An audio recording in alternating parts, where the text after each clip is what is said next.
Hi everyone. Today I'm going to be having a discussion with Ash Drummond about another one of those darn fangled models of socionics, the brand new Model G2, which I believe is a sort of reworking of Model G. Is that correct, Ash? To a large extent, yeah, I would say that it's Okay. largely based on Model G. Fantastic. So you said you'd like to give a presentation to everyone about what the major tenets of Model G2 are. And I think once you've had that presentation, people are more on the same page. We can have more of a discussion and debate around it. So when you're Yes. ready, go ahead. All right. Yeah. So before I go into this, for yeah, for more resources, there should be a link in there should be a link in the chat. There will be in the description later. Yeah.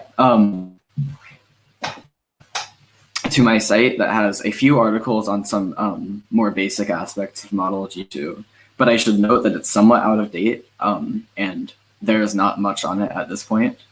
But it should provide some information on things that I'm probably going to skip over. So yeah. Firstly, I'm going to go into the reasoning behind why I created yeah, because that will help understand why the mechanics of it are what they are, and it'll possibly make understanding easier. Yes. Actually, that link is it is somewhat outdated. I moved around some of the site structure. Sorry. Okay. Okay. In which case, we'll paste an updated link in the description. But go ahead. Sorry for interrupting. No, it's all right. I would consider there to be three major tasks that a model typology should be able to perform for it to be effective. The first and most basic of these is for it to be able to explain known phenomena. I think that most models of typology are able to do this. Of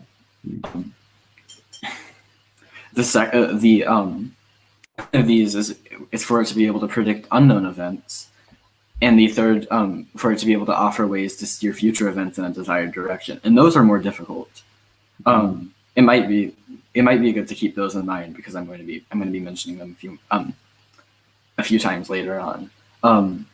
I would consider the third task of those to be the most important, and the first task the least. But it is somewhat instrumental in fulfilling the others. I don't think, at this moment, I don't think that any existing model that I know of performs all of those sufficiently. Model A, as with most, is good at the first. I think it's too shallow in some senses to make significant headway into the second and the third. For example, there is significant intertype variation to the point where two representatives of the same type in Model A are often more different than two representatives of different types. Also, intertype relations in Model A often fluctuate widely in quality. For example, say the quasi-identical relation can be very good, but it can also be horrible, and it just seems to depend on the two individual people. Also, I think to a certain extent, Model A doesn't often provide answers to more complicated life problems. It gives some basic groundwork. For example, the basic tenets that you should gravitate towards your dual, telling you what your strengths and weaknesses are, but it doesn't lay out some of the more it doesn't systematically tell you how to, in a given set of circumstances, describe typologically how to improve your situation in a lot of cases. Model G is especially good at the third task of those, but I think it has too many isolated parts and it's too unstructured in some senses to be completely effective. And that's especially pertinent in my case because I'm planning to, once I've made more progress with Model G2, apply it to certain fields such as decision theory and AI to sort of programmatically take take certain psychological, typological variables and optimize them. And that's difficult to do with a system like Model G, where where Gulenko kind of just describes his observations and doesn't provide much deductive reasoning for them. And I think you would agree with that. Yes. I haven't explored Model T much, and I will admit I don't know that much about it, but from what I know, I don't have that much hope for it. And if anyone does know more, they're free to prove me wrong on that. Anyway, those three tasks that I mentioned before, Model G2 is built with those in mind. Mm-hmm. It primarily does this by discovering a deductive basis for the relatively advanced concepts described in Model G, and then extrapolating from them and creating more based on that. I will say though that in a lot of ways, Model G2 does diverge from Model G, just because I found some things to be suboptimal in some way. Yeah, and that's sort of the basic reasoning. Now I'll go into a bit like what the actual mechanics of Model G2 are. And some of the more important structural components, but I obviously can't go into everything. The first of those being one of the important ways that I think Model G2 diverges from Model G, and that's the definition of energy. Model G2 does use the concept of energy often, and it uses it in some of the same places as Model G does, but but it's referring to a different concept than Gulenko's definition of it. Model G's definition of energy, from what I can tell, is sort of one's impact on the environment, or translation of mental processes into action, but that's somewhat difficult to separate from information. I consider it to simply be attention, mental resources, and that has lined up well with my observations. So in a sense, the quantity of one's... Sorry, that last part, do you say attention to resources? Attention or mental resources. Oh, okay, resources. So taking the resources. Okay. Yes. Yeah. Kind of lost my train of thought, but anyway. Oh, I apologize. No, it's all right. One of the first step taken by Model G2 in a sense is to separate type into multiple layers, similarly to how Model G does. Because I think that this reflects the psyche better, and it sort of turns the human mind into a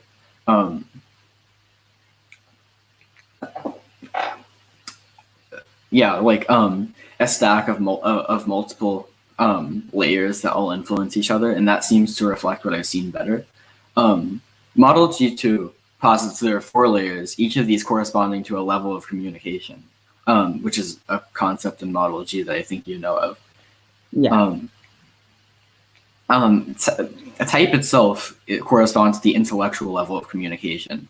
And because of this, it determines how one processes information, which is similar to the Model A definition of type, I think. Subtype is social. It determines one's role in society. Profile is psychological and determines one's psychological and emotional disposition in a sense, and a large part of it is self-image as well. And functional or elemental state is physiological and determines one's relation to the current environment. Although type can't be modified, the other layers can change through strong pressure from their respective levels of communication. What I mean by this example, if you want to change your subtype, And the best way to do this is to experience social to do so. For example, wanted to become a leading subtype, which is part of my subtype system that I'll go into later. It's similar to dominance in some ways for those familiar with DCNH. What you would need to do is put yourself in a position where you're forced to lead or to be sort of dominant, to change your functional state. All you have to do is self in a different environment, and it will influence it. And this provides insight into the third task, offering ways to steer future events in a desired direction.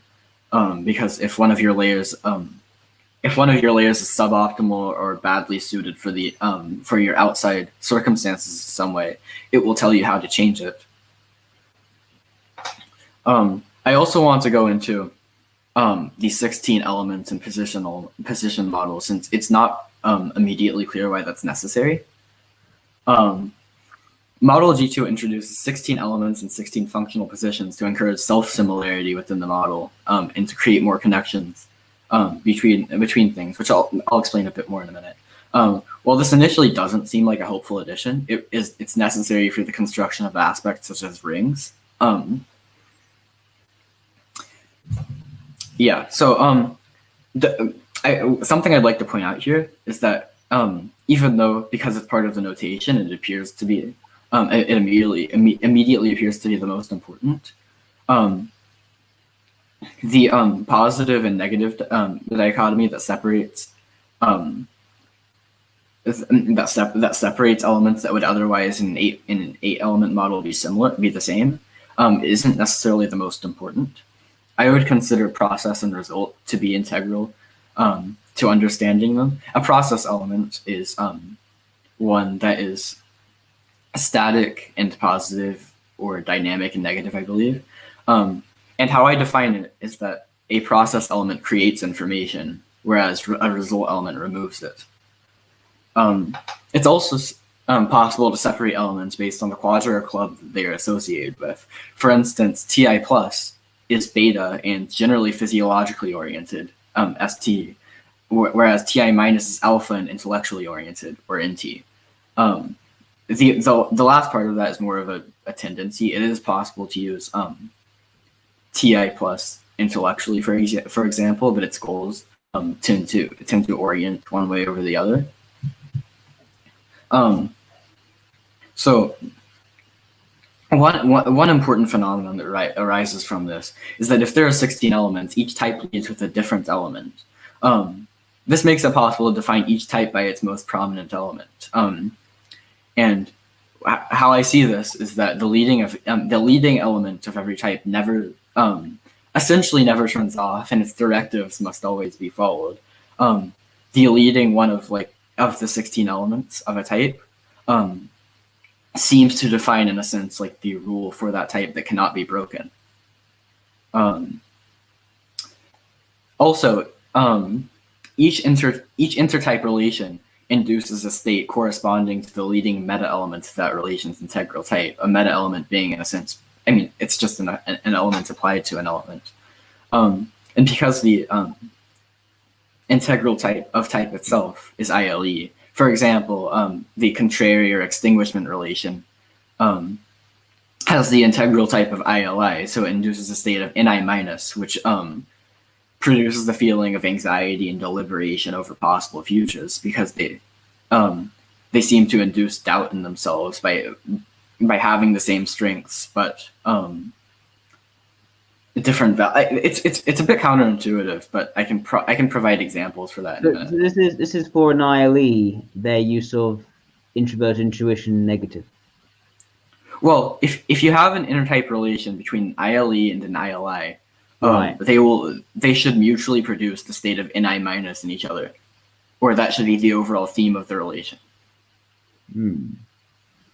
Okay. Yeah, and you could do that with other relations as well. Another important aspect of Model G2 is that everything in Model G2, almost everything, is organized into rings and cycles. This is important because it means that everything is moving in a somewhat predestined way, which makes it such that an undesirable ring can be intercepted and stopped, fulfilling to a certain extent the second and third tasks that I described above, prediction of unknown events and steering of them in a positive direction. For instance, maybe the most obvious and the most important manifestation of this is through interelemental movement within a type, which is determined by four rings. In previous models, this was just two, but I found another dichotomy of globality versus locality in the rings. And I'll describe what this is, since I assume others are unfamiliar with it. Global supervision is the first of these and corresponds to the intellectual level of communication. This would be, for example, NE plus to TI plus to SE plus to FI plus back to NE plus, which is the more standard supervision ring. Global benefit corresponds to the social level of communication. And this would be movement from NE plus to TE minus to SE plus to FE minus to NE plus. Then the others are somewhat more foreign. Local supervision corresponds to the psychological level of communication. And I will say that the connection to the levels of communication is probably more of a tendency. I wouldn't say that it's very strict, although I'm not sure yet. It's just something I've observed. This would be, for example, NE plus to TI plus to TI minus to NE minus to NE plus. And then local benefit corresponds to the physiological level of communication. This would be NE plus to T minus T plus to NE minus to NE plus.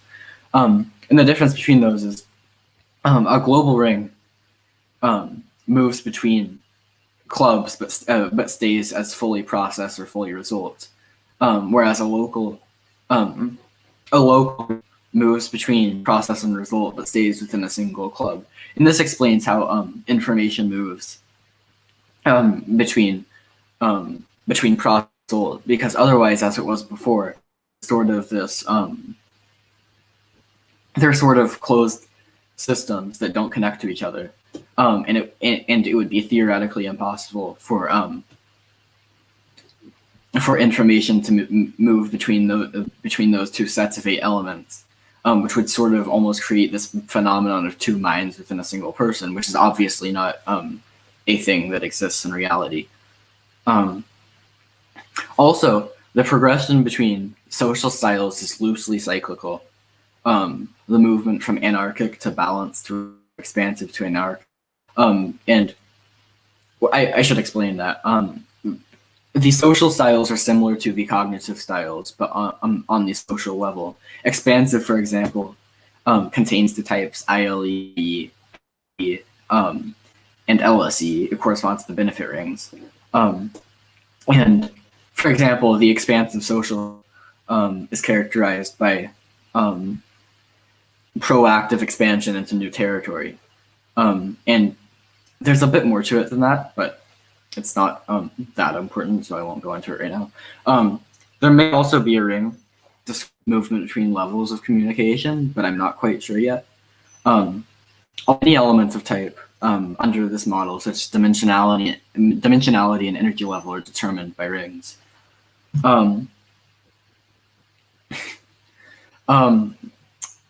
Yeah, so that's sort of a basic overview. Obviously, it doesn't contain everything, but it contains some important aspects. At this point, before I finish this off, I'm just going to go into why I'm here, because that extends a bit beyond Model G2 itself. The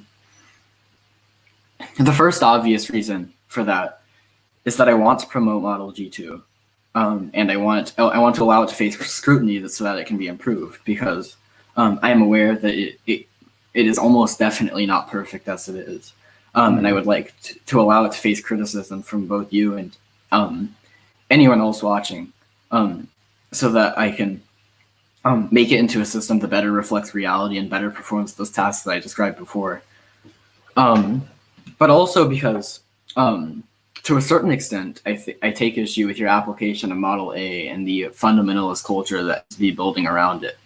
I don't think that there's any reason to be so steadfast in one's exclusive support of Model A and, as you call it, classical socionics, just because socionics is far from a complete theory.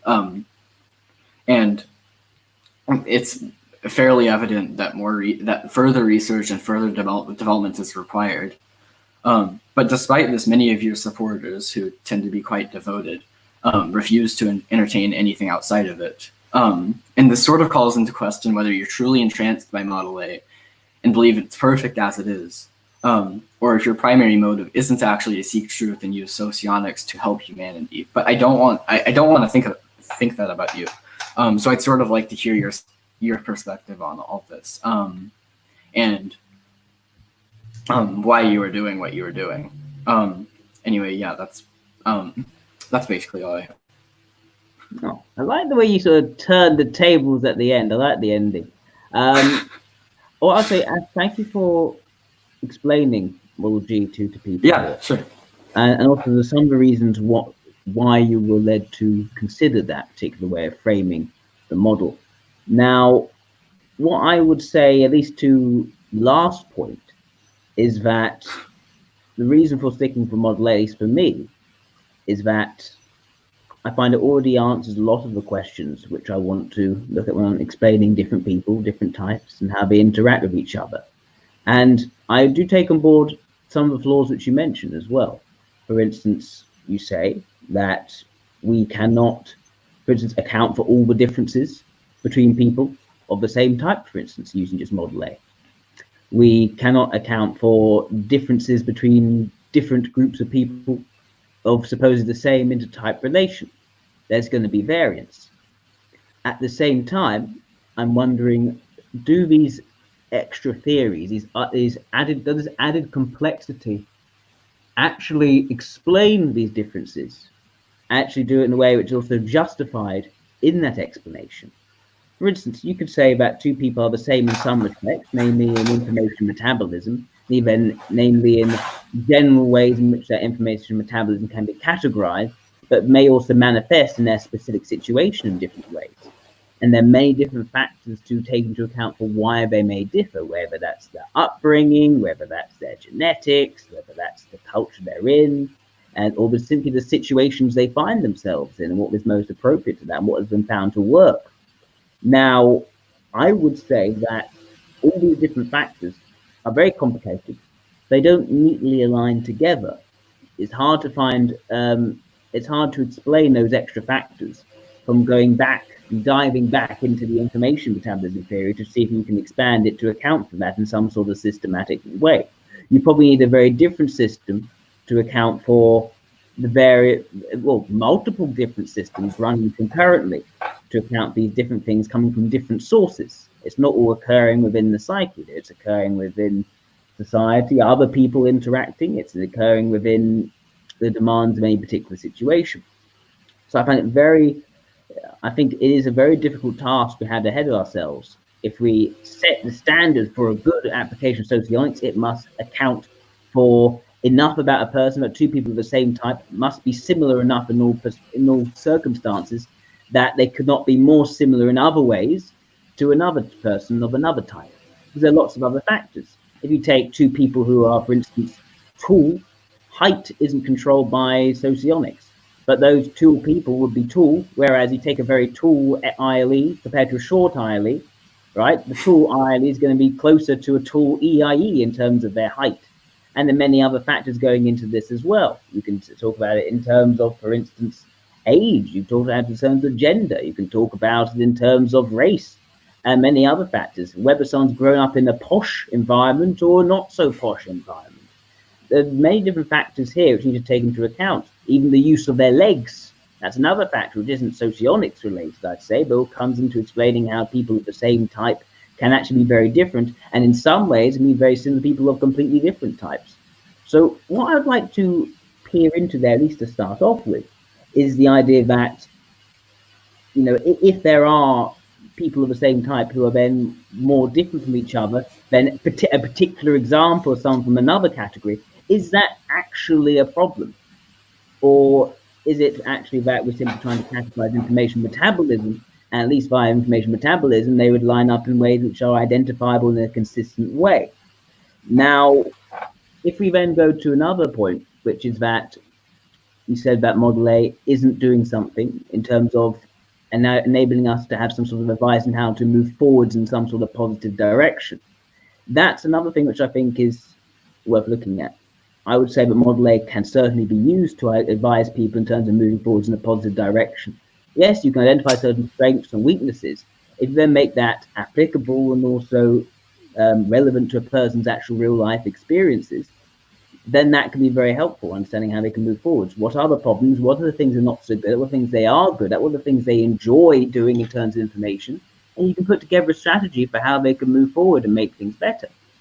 So I guess what is yet to be explained to me in a way which makes sense to me is exactly how, say, Model G, first of all, because you said the Model G is able to do this thing, which supposedly Model A isn't able to do, but I think Model A can do. I probably need to be on the same page as you. I need to understand what it is that Model A can do to help someone move forwards in a positive direction. And then we can see how Model G2 does that better in a more deduced way, a more clear and consistent sort of way. Now, in terms of Model A fundamentalism, my position isn't that Model A is a perfect system. I don't think it is. My position is that so far, the attempts I've seen by other people to present another theory as being a supposedly better system haven't actually been able to put across something which actually solves the issues they say are with these systems, and end up just adding complexity and superfluosity to the system. So I'm eager to find a system which actually does improve upon the original. I would love to see that. I just haven't seen it yet. I haven't been convinced of that yet. I've just seen more and more complexity without necessarily applicability. And I think a perfect example of that comes from my debates with people from Model G, just Model G, not Model G2, where at the end of the day, all we could bottle down to what the actual benefit of this is that it's able to arrange things in pretty rings that align up to the benefit cycle, for instance. That isn't the clear increase in applicability which I was looking for, and also the sacrifice made to reach that in terms of the showing of various function dichotomies aligning up in symmetrical ways for understanding. That was all sacrificed. The elegance of that was sacrificed in order to line things up in pretty rings.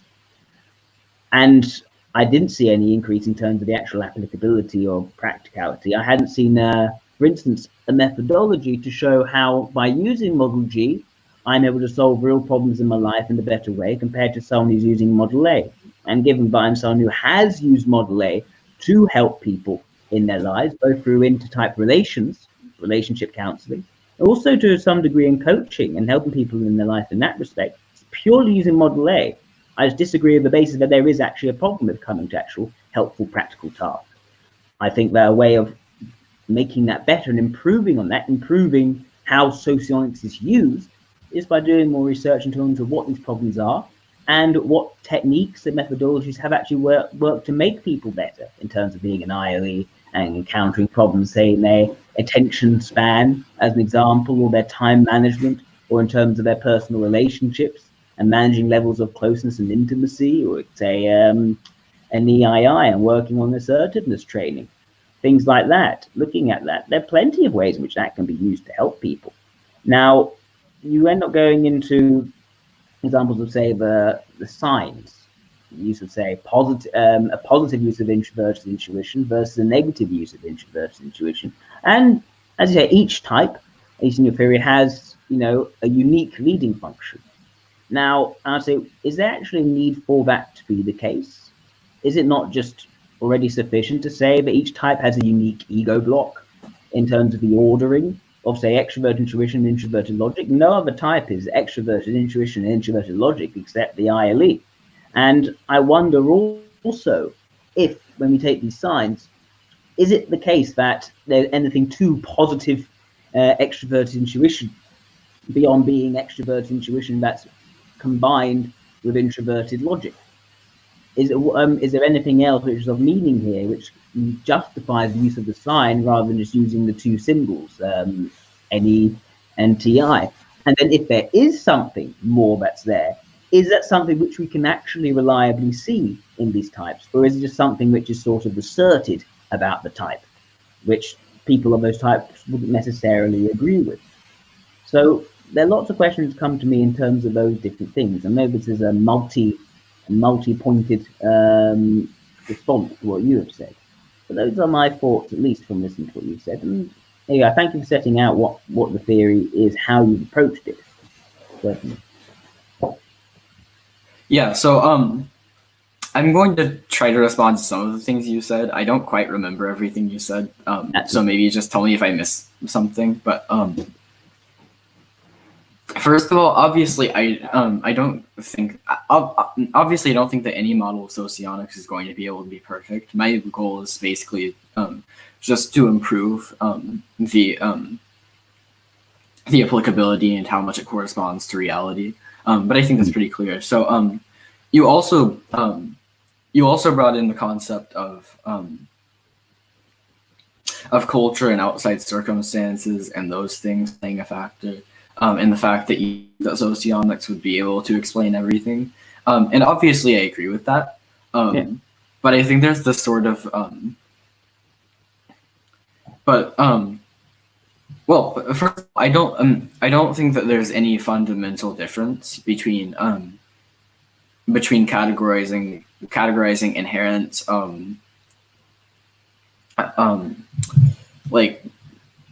inherent psychological differences that we are born with and putting that into a system.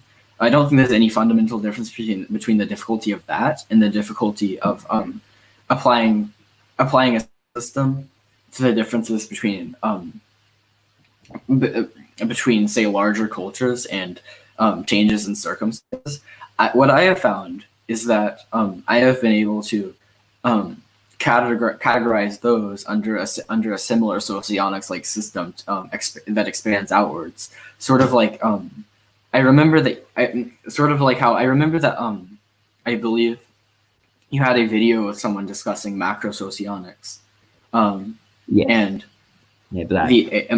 the integral types of cultures, societies, of nations, even.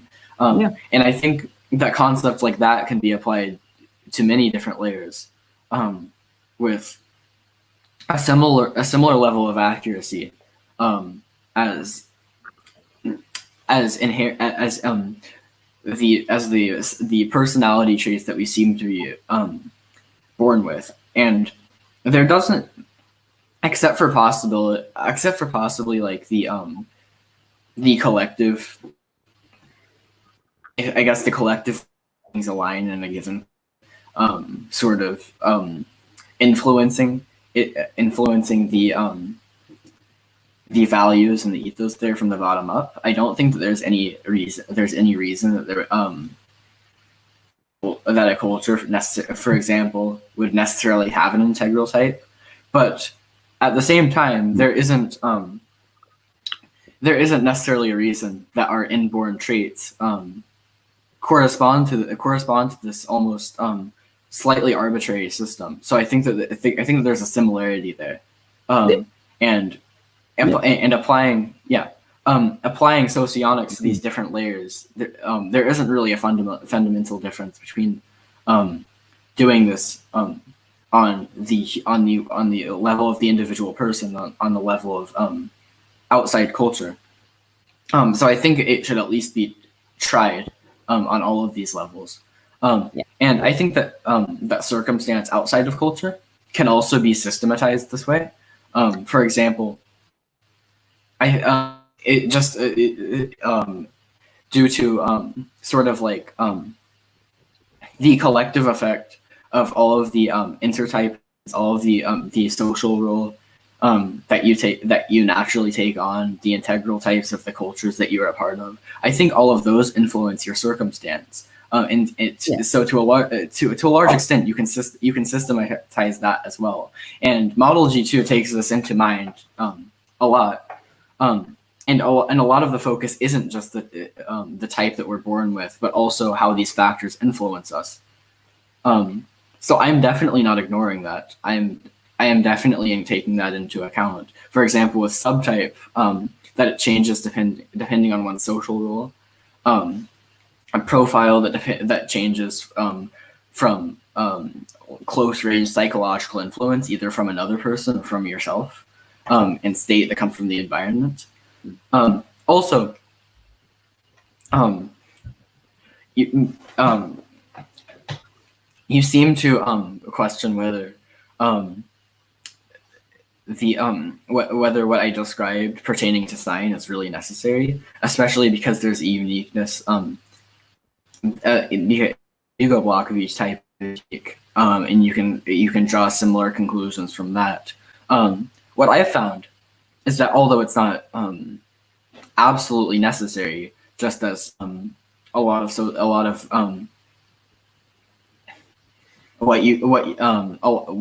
just like how a lot of model A could arguably isn't. I'm not saying that it's a bad thing. I think that the vast majority of its components are beneficial. I think that more observations can be drawn if you take sign into account that can't even be that you wouldn't even be able to deduce based on, for example, the ego block alone. And I think the more information that we are able to have, the more we are able to extrapolate from that and deduce more conclusions. That gives us more information that allows the system to bring a greater benefit. And there is the question of whether it actually corresponds with reality. That is a good question. And just as there's no real, just as I assume you haven't already done like studies to prove to prove that Model A correlates with reality. I haven't been able to do that with Model G2 yet, but I plan to collect. What I'm trying to do is I'm trying to type more people, collect data from more people to see if they if there's a correlation with reality. Try and bring some empiricism into this because I think that socionics needs that. And I'll be able to adjust based on those observations. But on the anecdotal level, which is I assume where you get a lot of your information from, although I could be completely wrong. You might have other more statistically, I guess, confirming sources of information. I have seen these things to be true, even taking into account the fact that I am naturally psychologically going to be drawn towards confirming these things, or maybe the Forer effect, etc. Even taking those things into account and correcting for them, I've definitely seen connections here. Okay. Go ahead. So one thing I think I could probably most benefit from you, Ash, is perhaps some examples of what you see, which you say is, let's say, an example of a flaw you see in Model A, which can be solved by Model G, and then explaining exactly how that can be solved. So, for instance, what would be an example of differences, say, between two ILEs, where one ILE is more like a certain EIE, another is more like a certain SEI? Are there any examples of the differences you can see which you think point an actual flaw in the information metabolism model? Secondly, I'm interested in looking at, for instance, you say, oh, yeah, just because there are these many factors, we should try to explain them. I agree we should try to explain them. But it's going into some sort of model or bolt on to socionics, the way in which we can explain them, rather than, working out their genome or looking at the various different cultures and contexts. And you say that Model G is countering this.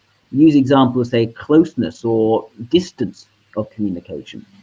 But that's not going to be accounting for cultural differences. There's nothing in Model G which I can see which tells you, for instance, whether a culture is more, for instance, collectivistic or more individualistic, whether it's more about warm expression or whether it's more about privacy, whether it's more motivated by guilt or more motivated by shame, and all these other sorts of different factors which come into understanding a culture. I can't see where Model G has worked that in. It simply talked about how, different types will communicate differently, depending on whether you are in, say, on a one-to-one or if they're addressing people across the airwaves. So, yeah, I'm not sure Model G has done that work yet. I know people seem to be I'm not claiming saying. it has any evidence. I'm not. Oh, okay. Okay. I'm not saying that Model G has done that. I am saying that's something I plan to address. I have drawn conclusions related to this. I mean, obviously, like it's pretty clear that, for example, a beta society is going to be much more collectivist than others, or that one that values FE is going to be related to expression. I see that there are clear connections there, and I actually do take those into account.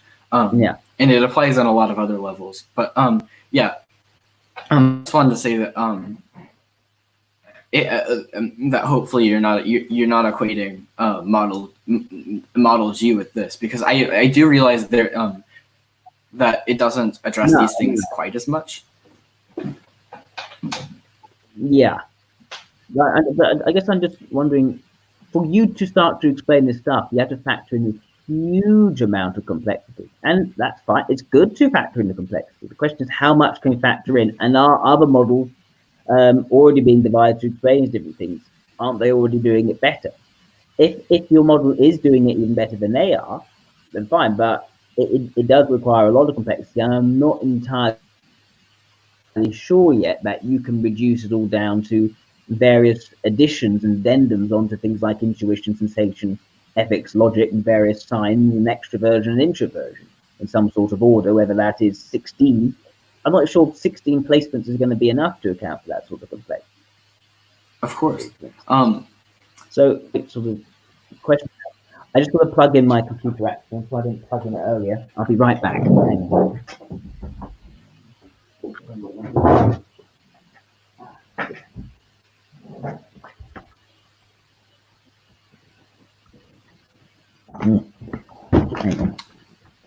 Good.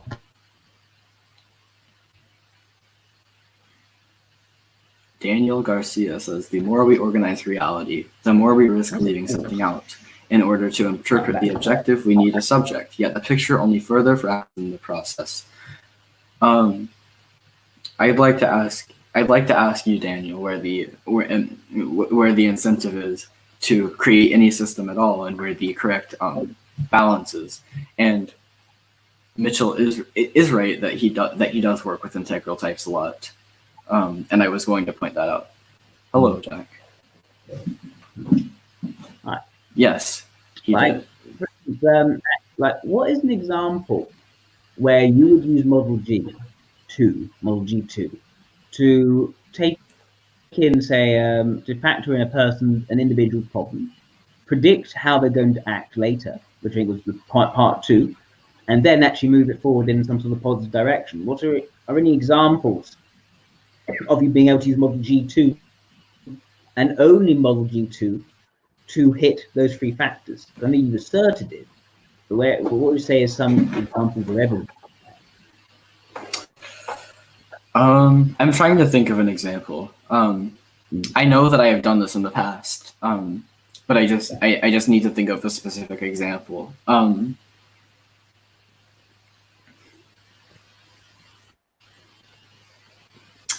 Okay, well, what are you thinking? I could just give you an example of how Model A is done.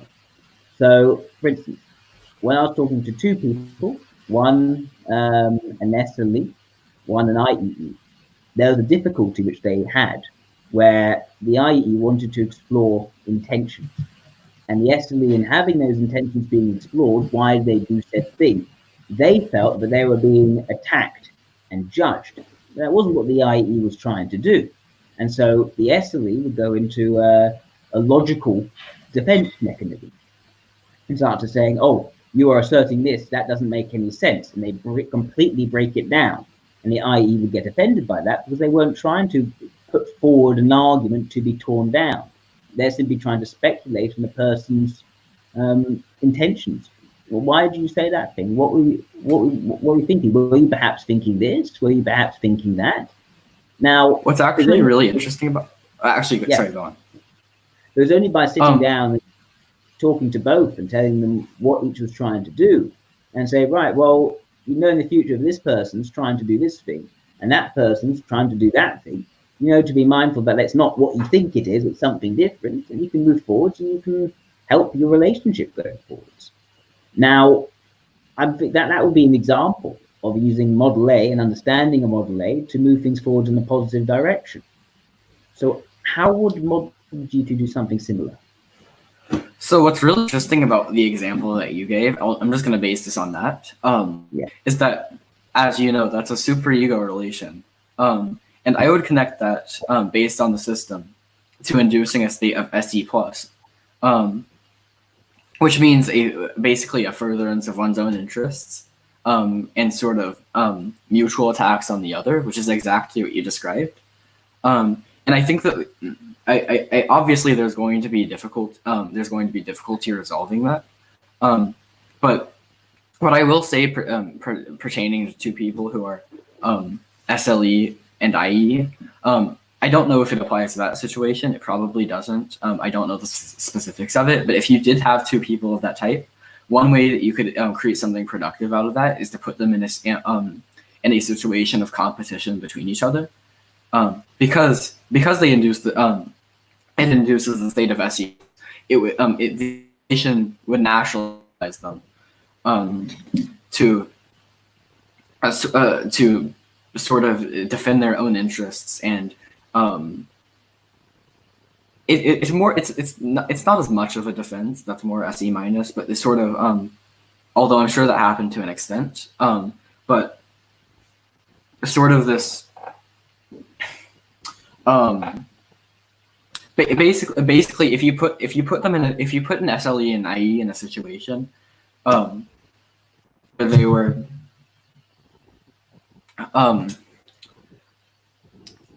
where the interests of one, are incompatible with the interests of the other. You would create, I think that you would create productive behavior from that. I'm just slightly confused about the first part you said, because you said that the SLE is using SE plus. No. So the intertype relation of superego itself produces the mutual feeling of SE plus. Okay, and so the feeling of also, so is that in general for superego relationships? It creates SE plus. Yes. Have you taken basically a signed form of each information element and attached that to every single intertype relation? Yes. So any extent of extinguishment leads to NE minus, for instance. Extinguishment generally leads to NI minus. NI minus. So that's interesting. So isn't that basically taking, say, and the ILE is the benchmark then, and every type which has a relationship to the ILE, it's that one. What I'd like to point out. Yeah. What I'd like to point out is I believe it to be different on other layers. So for subtype, I believe the benchmark in a sense, as you described, to actually be SEE, because it corresponds to the social level of communication. And you can see this, for example, with two people of the same subtype. They will have this feeling of furtherance of their own interests and competition. But that's only on the subtype level. Okay. Although an SEE's extinguisher would be SEI, which would be SI minus rather than NI minus. Right. And yet, despite that. Yeah. Sorry, go on. Wait, sorry, what were you saying? No. It seems to me that so you're using an information element in the signed form to explain each intertype relationship, and the particular information we're using with its sign seems to be always that of the leading function of the type who has that relationship to the ILE specifically. Yes. Right. Okay. So, although what I'd say about is that relationship, how I described it, that can't just be described in terms of SC plus. I was talking about, for instance, it's specific the way they're interacting with one another, the lack of understanding.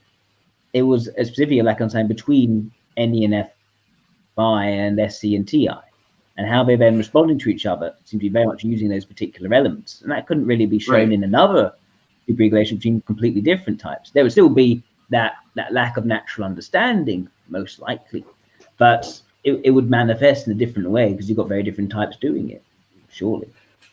Well, the thing about that is, yes, you are right. They do tend to retreat into their into the elements they naturally tend to use, and that's why I said that the inter-type relations produce that meta elements and not the elements itself, because they sort of apply the elements they most naturally tend to use to the overarching theme of SE+.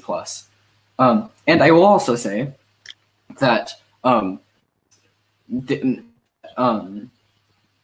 for example, the superego relation can also produce SE minus to a lesser extent, just because it's based on the SEE, and the SEE, despite mainly using SE plus, has a certain level of SE minus.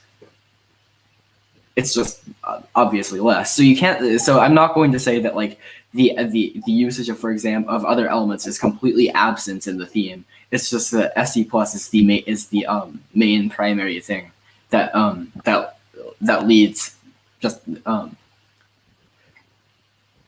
that sort of guides how the relation progresses. Okay, fine. Actually, just wondering, do you think I'm an ILE? I'm not completely sure. I think that you seem central to me, beta or gamma. Okay. But I'm not. I'm not entirely sure, and I don't know which of those. I'd have to do some more analysis to figure that out. Okay, now fair enough. I was thinking if you did think I was an ILE, then your description of NE plus will make too much sense to what I'm doing, for instance. Because we wouldn't be able to have this. I wouldn't be able to have a debate on this topic. I wouldn't be able to have a debate really at all based on what you said about NE plus. Because you said NE plus is about, well, it creates ideas and identifies the level of potential they contain, does not shoot down ideas or see their shortcomings, instead promoting them proportionally to the number of ways in which they could work. Now, yeah, I know I'm definitely able to shoot down ideas. That's why I'm not convinced of Model G or Model G2. But if you're saying I'm some other type, that's a moot point. Yeah, I think that there's a chance that you could be a wide variety of different central types, possibly EIE or even SEE or ILI. But that's just based on narrowing down a few things. That's right. But then again, if I am these types, then that also raises an issue, because ILE, at least phrased in Model A, explains my behavior very well. Whereas the types you mentioned in Model G, unless of course there's a profile that's been written about them. Well, I mean, I've read Galenko's at least. I haven't read your type profiles though. I've read Galenko's profile descriptions, and none of them describe me very well. And so I'm wondering, and this takes you back to the main point, which is this added complexity. Does it actually lead to something which actually has explanatory power, or is it just more and more complexity for the sake of complexity? Well, I don't think it's necessarily a good idea to make that evaluation based on what your type is under Model A. I think it is very possible that you will get a typing under a different system, and then you look at the description on that and you find it to be even more accurate. But I've looked through. What I'm saying is, I've looked through, say, the typings I've been given in, by Galenko. I've looked through the type descriptions I've looked through all the type profiles written by Galenko. ILE still actually describes me better than all the typings they're giving me for those others, even looking at the subtypings. So I've yet to see. This is the problem. I'm trying to be as open-minded as I can to all these different theories.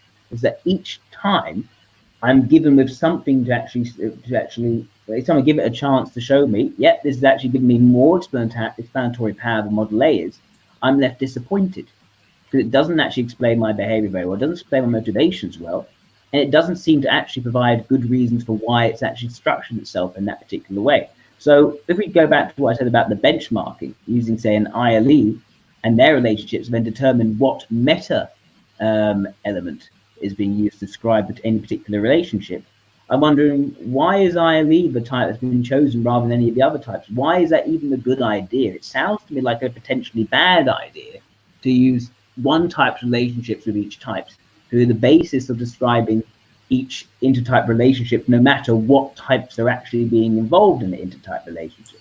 It's a sort of thing which sounds mathematical, but doesn't sound like it's going to be able to explain all these different situations in the way which actually helps people. That's what I've seen. But the reason for ILE being sort of the integral type of type itself is that type is on the intellectual level. It determines how information is processed in more of an NT sense. So by there, you can already narrow it down to the 4 NT types. And the integral types is based on the expansive social style, which sort of which is sort of sets the theme for the rest. But despite even with that reasoning, it's still reasoning I question, because yes, I mean, a type theory, by being a theory, is intellectual, but it is still trying to describe and make sense of something fundamentally social, which are intertype relationships. It's relationships. It's an intellectual to the social. That's not what I'm saying. But even then, why would that then, just because, you know, ILE is intellectual, even though an integral type in a theory is and theories are intellectual, why does it necessitate that what I asked before, that should be the benchmark through which we understand each of these different type relationships? I'm not saying it's because the theory itself is intellectual. I'm saying because type determines how one processes information, which is in general the theme of what type determines is more of an NT thing. I'm not saying it's because of the theory itself. So that sounds like a big jump to me still. So yeah, type determines how we process information. Yes, I agree with you on that point. But why do we get from that to the idea that the integral type of that must therefore be intellectual? It must be an NT. It's I think it's easier to understand this in contrast with the other 3 layers. But essentially, I guess the best thing that I can say is that is that in general, what is related to type under model G2 is related to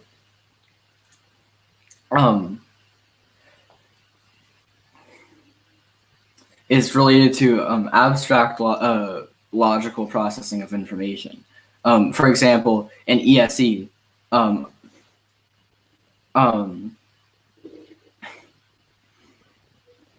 it's natural. Their first response to intellectual communication, which is at a far which is under the theory of the levels of communication at a far distance, but conveying large amounts of information or conveying deep information. Their first response to that is going to be emotional. So there's and it's easier to understand in contrast with, for example, subtype determining only social role. Basically, let me put it this way. I think we might be defining type differently. Maybe.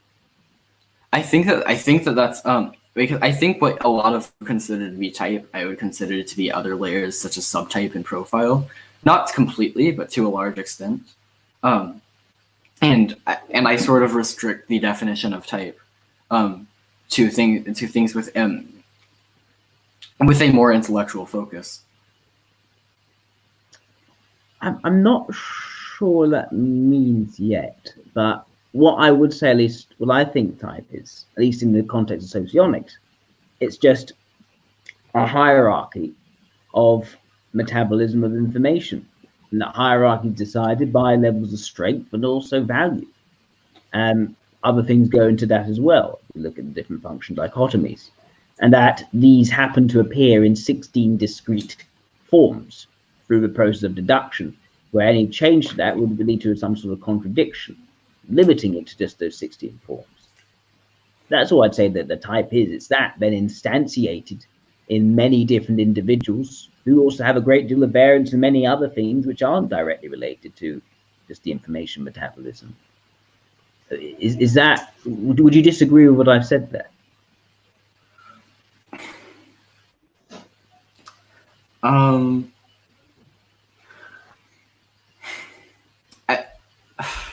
In some sense, in some sense, that is true, but I still maintain the position that a lot of these things sort of get delegated to other layers. And I just for example. Also, just for clarity, those layers are intellectual, social, practical, and humanitarian, or something like spiritual. Intellectual, social, psychological, and physiological. For example, one's self-image is largely determined not by type, but instead because self is something that's more vague, emotional, coming fully from within, and intuition and ethics are both internal. And social communication that's at a far distance and superficial, generally behavior on that level is determined not by type, but by subtype, from what I've seen, which fits well with the theory. So this is also an interesting point you're making. There is, and correct me if I'm wrong, it seems, and I think I saw this from Model G as well, that there's a typology of the methods or media of communication in each of these, based on distance, for instance. And that you say that psychological is a more long distance kind of communication, whereas social is a more local kind of communication, more short distance. Is that right? Psychological communication occurs at a short distance, and social communication occurs at a far distance. Right. Okay. So that's interesting. That goes against my intuition of what those things would mean. So what would be an example of a social communication? So social communication would be so it's the combination of the dichotomies of far distance and superficial, which means that the primary trait that arises from that is that a lot of information is restrained, and what is given and what is communicated is based on one's social role. So, for example, the sort of like formal, ceremonious relation between an authority figure and a subordinate would happen on the social level, because it's superficial, because not everything is being communicated. All that is being communicated is what corresponds to where each person there is in the hierarchy, and it's at a far distance because there's not a strong effect upon each other. It's sort of just the workings of it's sort of just one tiny element of the workings of society. So does it mean that, for instance, if my boss, tells me to do something because he pays my paycheck, he is higher in a certain hierarchy to me, is that a social communication? The conversation there, the communication would occur on the social level primarily. Right. Okay. And so, based on Model G, because that is a social communication rather than, say, an intellectual communication or a psychological communication, that will be determined to be in a certain way for certain types. Is that well, social communication is primarily determined by subtype. Type would only influence as much as there is intellectual communication. Which there's probably going to be a non-zero amount, just because it's very difficult or impossible to communicate exclusively only on one level. Right. But type is going to play a background role. And just confirm, so intellectual, is that also long distance, but I imagine not superficial. Is that what intellectual is? Or short distance, but not superficial? Intellectual is at a far distance and Far deep, distance. not super communication. Right. Okay, good. So, and you say that type, not subtype, primarily talks about how people of different types communicate in terms of the intellectual. I would say so. And Yes. what would you say is an example of intellectual communication as opposed to social, psychological, physiological communication? I would say that intellectual communication is sort of transmitting one's full thoughts on something, and that doesn't necessarily have to be in a very detached way. If you were, I think even if you were expressing your feelings about something, in an honest way, the sort of transmission of information there is naturally intellectual, even if it's, for example, even if for example, on a lower exact level, that there is more emotional communication there, FE. And the psychological part of it would be the actual influence upon the other person. I'm so sorry. I'm a bit. Got a little bit lost there. So, give me the transmission of information. So, I'm sort of thinking, how's that different to say social communication, except for matters of say hierarchy? Well, the difference there is that intellectual communication isn't superficial, and what that primarily means is that it's a transmission of information strained, but is sort of based on one's full thoughts on a matter, complete transmission of all of the information that you know, even if that information pertains to an element that isn't intellectual in nature, like FE plus or SI minus or something like that. So, for instance, J.K. Rowling writes a Harry Potter book.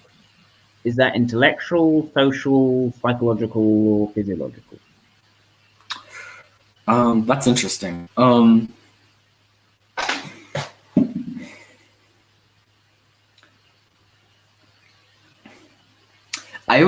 I would say that's one of the cases where multiple layers take a role.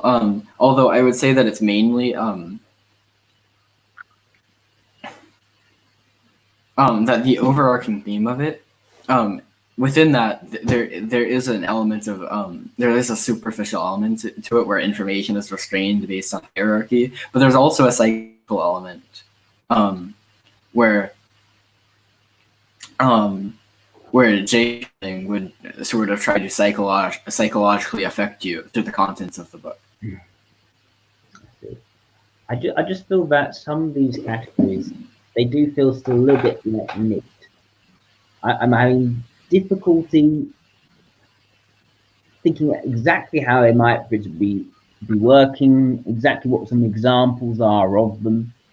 I mean, superficially looking at them, they sound a bit like clubs, except the realms or domains in which people interact, rather than they do correspond to clubs. Yes, they're meant to correspond to clubs, but they're meant to be domains in which people interact, I imagine. And so certain communications in these domains are seen as social, intellectual, psychological, or physiological. Yes. But what I just find it difficult to see what fundamentally separates each of these ways of communicating out. You say it's to do with distance, and you say it's to do with the superficiality. I'm still having difficulty seeing if the examples neatly fit into each of these. Like, even they don't. Go on, sorry. I would say they don't necessarily have to, just because.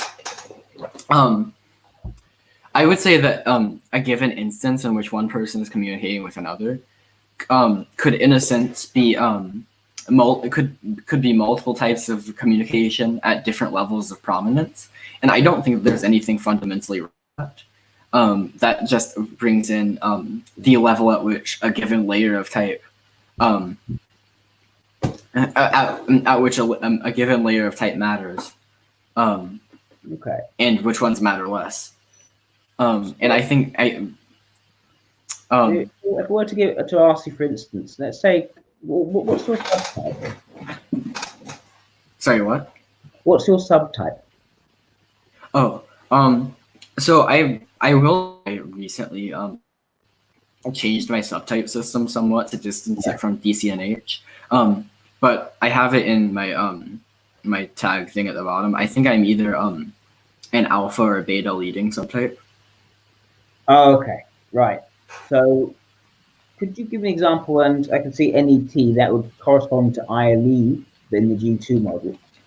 What would be an example of you using intellectual communication, and therefore based on your subtype, what would your an example of you using social communication, and also perhaps if you can also psychological and physiological communication, how that would appear to you? It would just help to illustrate. So my so my subtype being that means that is the social role that I take in society, and that manifests as me either having the subtype of intellectual alpha or psychological beta influence, high levels of influence upon other people, and this manifests as basically the creation of this model and the fact that I am transmitting that information to a decent number of other people. I'm taking that. I'm essentially taking that role in society. Um,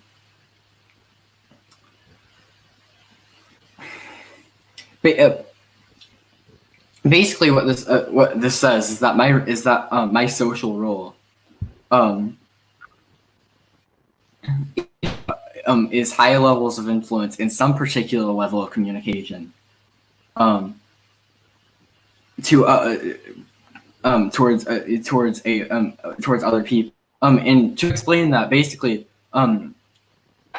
the main four subtypes within the subtype system are based on two different dichotomies. One of these being hierarchy and the other being centrality. Hierarchy basically being whether you tend to transmit information to others or whether you tend to receive it from others. And I tend to transmit information to others. And centrality is basically how many other nodes of people throughout the world you are connected to. An elite subtype is going to be more expansive and more connected to a large number of people. Okay, I appreciate the explanation. It is still feeling very arcane in terms of what you're trying to describe here. So you've taken a social role where you've come up with an idea and you are broadcasting that idea to different people. At the moment, 36 other people. Now, but also you've written a website, you're trying to promote that because you're trying to promote your idea. Doesn't mean that everyone who does that, who has an idea and broadcasts it, is going to be the same type as you. Are you the same type as, say, Eric from Talking to Famous People, C.S. Joseph, the guy who came up with psychology? I would suspect that they're all some form of leading subtype. Some sort of leading. Yes, and I would like to point out that everyone takes each role to a certain extent. This is all very this is all basically just which role you take on the most. Yeah. But yeah, I would say the people that you mentioned are likely to also be leading in some form. Probably also probably ascending, specifically leading beta, or maybe possibly gamma, although I think that's less likely, especially because it's descending. Someone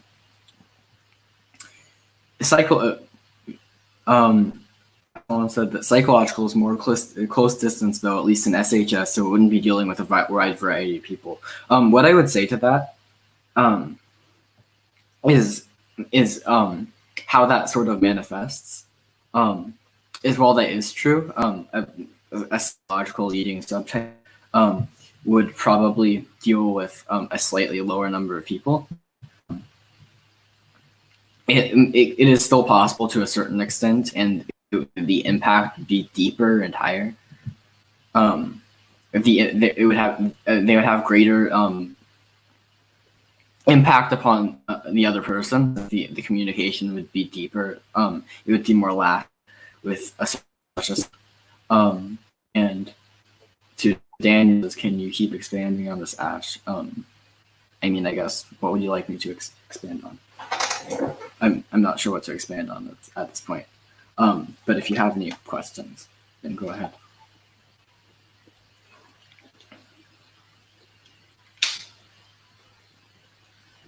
Yeah, I mean, I think it might be a good idea to actually go 2 questions, just because we're going for an hour and 15 minutes now. I think to get more clarity, that might be better. Yeah. So if anyone has questions for Ash, I think it is worth posting now. We can put them up and Ash can answer those. Yeah, sure. Theo asks, is there a link to the G2 resource? I'm going to put one in the description of this video and make sure that's there so people can read up on it.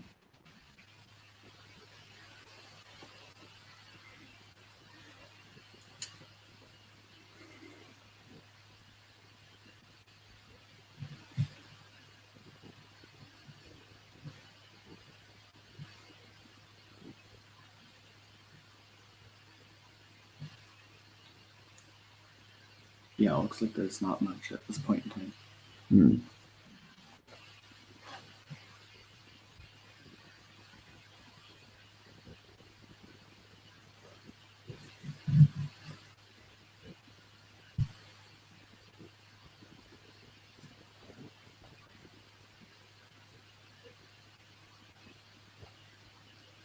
don't think I have any questions yet.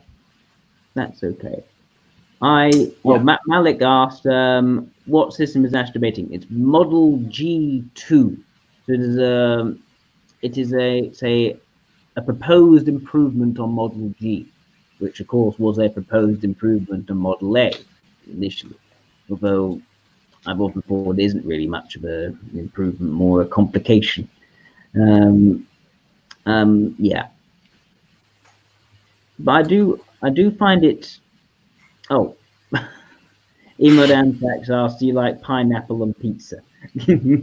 How many ingredients does it take through a light bulb? Oh, goodness. I've never seen some of these people before. Have they all followed you onto the channel? That is a question that I'm going to need years of study to answer. Interesting. Maybe it's the fact, maybe it's some of your fans. Maybe they've gone on to this. Maybe you are broadcasting many more people than just the 37. Okay. One thing I'd like to ask a bit is actually, because when I asked you about this, say it's about the social role you're playing, you're someone who's promoting an idea. Now, people can occupy different roles at different times. I know you said that they can, it's depending on which role do they most frequently occupy. But also, this is no longer really information metabolism. It's more social roles. It ceases to be a sort of cognitive psychological thing and becomes more of a sociological thing. I don't think that there's any. Yeah, I mean, these things are going to be necessarily, to some extent, even if to a small extent, based in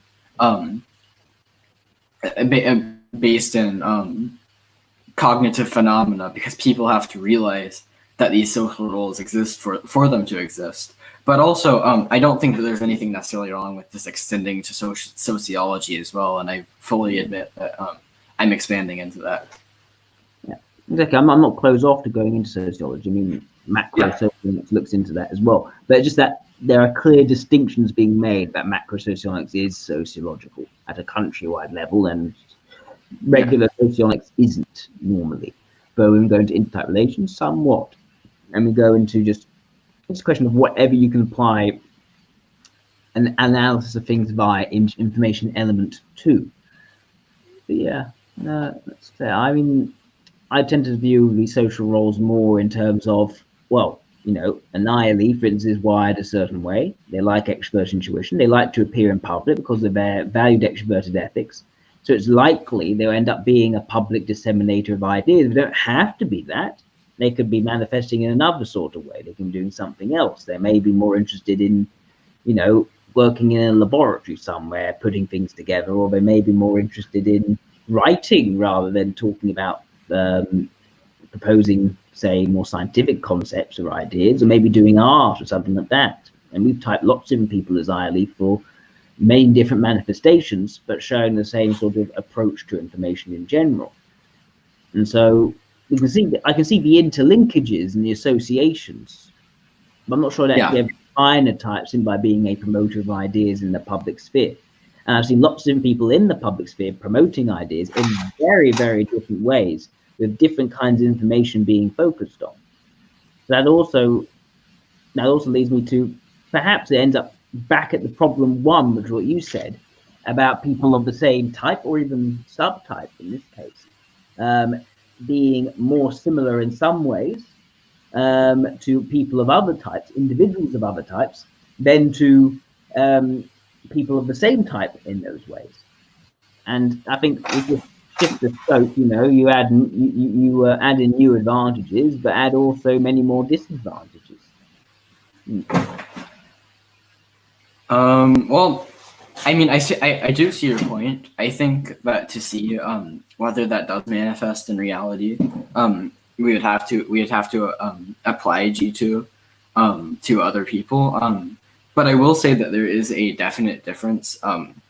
There is a point at which I stop, and that's the separation between what I consider to be content and what I consider to be form. For example, an EIE, well, especially someone who takes with a leading subtype as well, is going to be very likely to be a sort of ideological leader, and because of its like primal basic psychological the basic psychological motives behind that, I would consider that to be form as opposed to content. Whereas content would be, for example, maybe the ideology that they espouse. And while there are typological connections to that, for example, say communism being more often beta, or while capitalism is more often gamma, that is generally more content than form, and there can be a difference there. As for the thing explained by Model G2, sort of the manner in which they do this, there's a lot more similarity there, I think, once you type someone on every layer. What do you mean exactly by content and form here?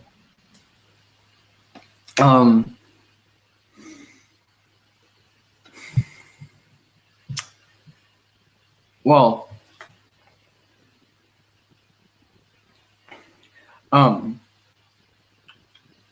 I sort of provide an example for it because it's a more like basic concept. It's a bit difficult to explain in other terms, but it's the things that are described. The things that are described by type, or subtype, or any other layer, it's in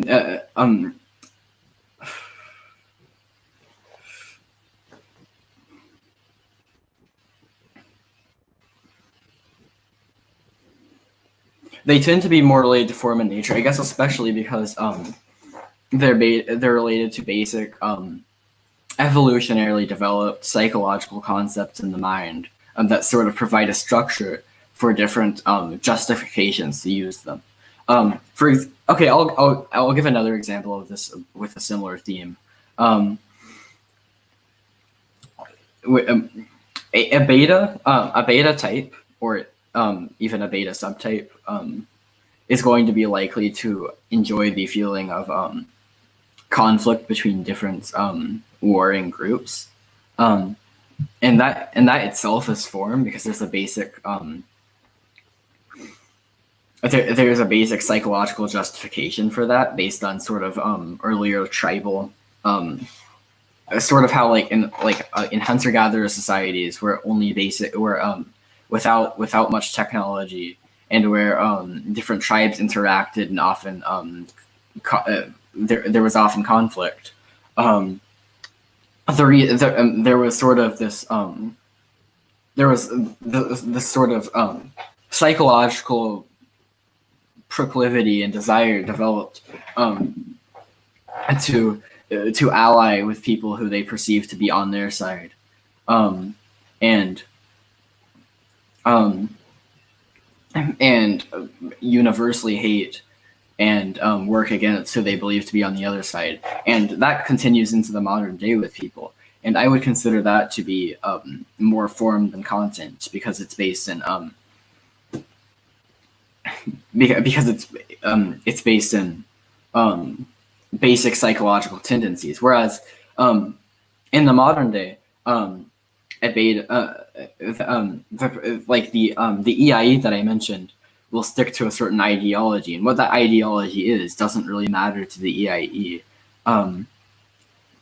They'll sort of just end up with one, based on their prior circumstances and who they've been exposed to. But it doesn't really matter to the brain of the EIE. They sort of just find an ideology to align with and then fight for it. And that's more content than form.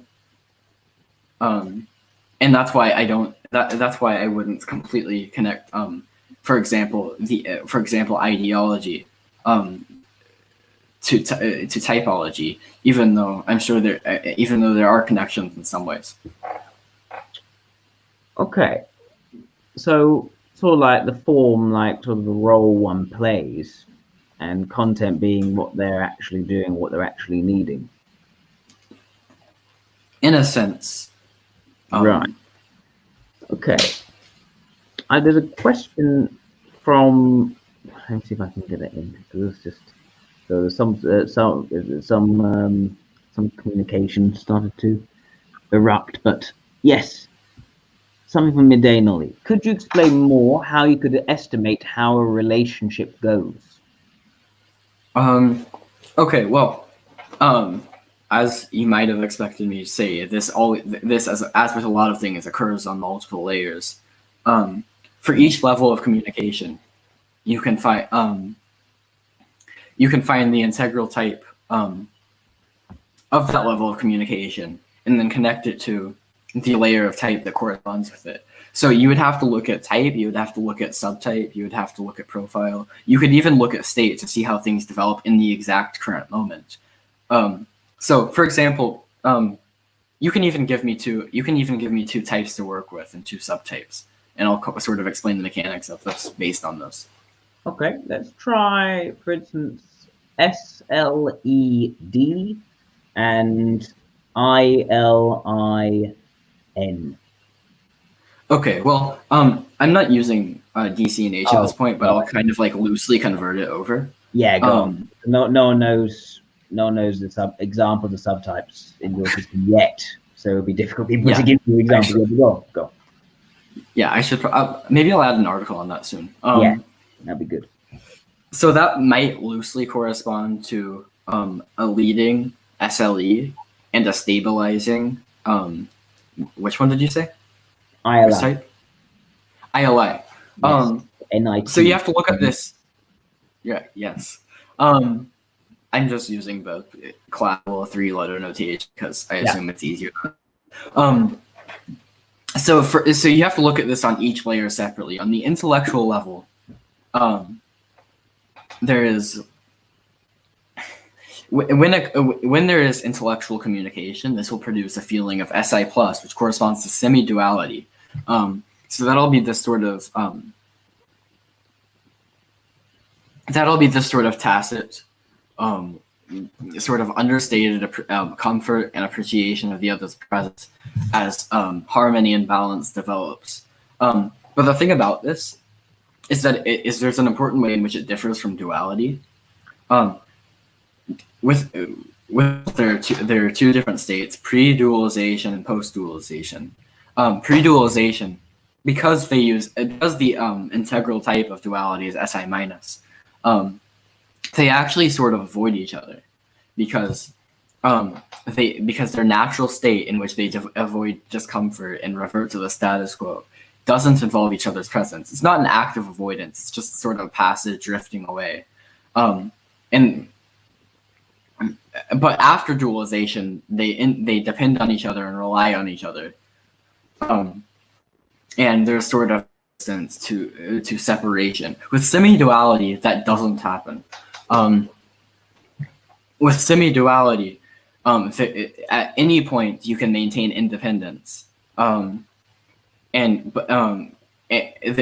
there's not this extreme this separation between pre-dualization and post-dualization. At any point, they can appreciate each other's presence, create harmony and balance there, and then move away, and there isn't resistance. So semi-duality is possibly one of the most comfortable relations when communication occurs on the intellectual level, if not the most. But I need to look into that more. And I know that runs against what Model A suggests. What I've seen is that it's similar to duality at some points, and then conflict arises and they move away. That isn't what I've seen with semi-duality. Okay. What I would like to venture is an explanation of that sort of relationship from Model A perspective. Also take, say, an SLE and an ILI. Always say that there'll be areas where there's natural complement and areas where there's more of a clash. So the areas where they're more naturally complement is this. So an SLE would be extroverted sensation leading, whereas the ILI would be introverted intuition leading. And by merit of that, their suggestive functions would be each other's leading functions. So SE to SE leading to SE suggestive, and NI suggestive to NI leading. What that should create, therefore, are first of all, two types. One is that is very much tactically oriented towards what is being done in the here and now, how to gain an advantage in here and now and push things forward, who has a great deal of active energy, but lacks a sense of long-term foresight, isn't very good at looking far ahead, isn't inclined to reflect deeply on how things are going to be going, what is the basic meaning behind why they're doing different sorts of things. And so they're looking for a sense of direction. In contrast, the ILI is very strategically oriented towards long-term outcomes, can see trends and patterns of how things have been and where they're going in terms of the long run. But they lack the ability to move confidently from that thought to action in quick real time. They are going to be more hesitant, more slow to actually get into action, get energized and motivated. And so, whereas one has lots of energy, he will dart in all sorts of directions without any sort of purpose or direction. The other has a sense of the direction they want to go, but doesn't actually get it done as quickly as they'd like, and can't really assert themselves onto their environment to make that sort of change that they want to see. And so what each of those types are able to provide to one another is the thing which they're lacking. The SLE provides more that empowering drive and energy of getting things done and moving forward. The ILI provides that sense of direction in terms of what it's all for, where is it actually going to go. So in that respect, they complement each other. But in other respects, they don't complement each other. So the main thing about the SLE is that they have this extroverted ethics mobilizing, which makes them very much interested in how people are reacting to them, how people are being made to feel around them. And the idea is they want to excite and entertain the emotions of others, to come across in an impressive sort of way, to actually create admiration, or sometimes it's provocation or even shock, depending on what emotions we want to create in the person. Whereas the ILI is completely unresponsive to that sort of thing. They do not care about emotional interactions. They do not care about how people are reacting to what they're saying. So the ILI is not going to give the SLE any of the emotive feedback which they are looking for. It's going to strike a blank. At the same time, the ILI is a type which actually is quite interested in discerning and making sense of how they feel towards each person, their personal attitude, and maintaining the closeness of their relationships between each other. And the SLE is a type which is blind to that, does not have any emphasis on maintaining consistency of close personal relationships, Instead, they see their friendships as more like a truce and a never-ending battleground. And so they can find the SLE harder to trust, harder to actually rely and depend on from one situation to the next, but largely depending on what they're publicly expressing, whatever moods they're giving off. The problem is the ally isn't oriented towards giving off certain moods or expressing themselves in certain sorts of ways to elicit a positive response, or even a negative response. They're not paying attention to that. And so there is a disjunction there. There is a level of clash, a disappointment in terms of one's expectations and needs, in terms of what each is providing. But the main thing is being provided. So this creates a sort of less than comfortable satisfaction of one's needs, not really being done in the way which they really want it. The SLE is looking for the long-term outcome, but they're looking for a more emotive kind of long-term outcome or purpose, a sort of sense of destiny, something which is romanticized, is uplifting in some sort of way, something which gives them a sense of a passionate dream or long-term thing to work towards. The ILI is going to give far more of a sort of fact-oriented strategy, the most likely outcome, the most probabilistic calculation, rather than some sort of sense of destiny or something which is more romanticized. And the ILI is looking for the sort of application of forcefulness which is tied to relationships. It's very much more of a sort of a thirst among equals sort of approach, informal relationships where one is more dominant than the other, simply by the fact of commanding, say, more respect or having more capability in a particular moment, rather than claiming some sort of more formal recognition of authority, which the ILI is not interested in formal recognitions of authority or even feeling that they're actually submitting to someone in a greater position or hierarchy. Oh, I'm being kicked out soon. Let's finish up very soon. So there are going to be disagreements over the values there. And the ILI is not going to receive the extroverted sensation which they actually want, which one that actually connects closely to them through the relationship, which actually causes, almost forces them to open up and actually form a closer connection. Instead, they're going to be subjective to sort of more structural impositions of power or dominance, which can be in place. So that leads to a degree of dissatisfaction, but at the same time, there is some degree of satisfaction. And as I've been able to explain exactly what those are and what those tend to look like. What I would wonder is people listening to my explanation versus Ash's explanation. Would you say that model G2 was able to more put into clarity what a sort of relationship between these two types looks like? Or was model A, at least my telling of model A, was that more able to explain the differences between, say, an SLE and an ILI? That's what I'd like to investigate. Well, I would like to point out, since really, I was intentionally not really going into the specific how it specifically manifests with these two types, and I was probably going to go into that later. What the person had asked, I had taken to be a more theoretical explanation, and that's why I was focusing on that, as opposed to how it actually manifests with those exact two types. And I could do that as well if I wanted to, but I was just trying to explain the structural property and then develop from there, because I think it's possible that a lot of people here don't fully understand how that works. So I was trying to make that note and then go into that. And yes, your description in this case explained more of the fundamental properties of it and how it manifests in reality practically. I wasn't really trying to focus on that at that point, and I think I could add a bit more nuance there if I wanted to. I think this whole question would be very useful to answer on your website, I think, in the future. If you send in a question, then I'll answer, put it up.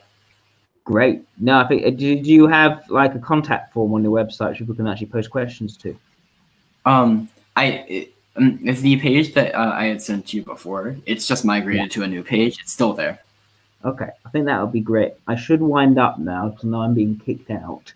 But all right, Ash, I just want to thank you for coming on here and engaging me in discussion and debate on the various merits of G2 versus SLE. And thank you everyone for tuning in and hearing out Ash and what you have to say. So thank you very much and have a lovely rest of your day and take care. You too. Bye-bye.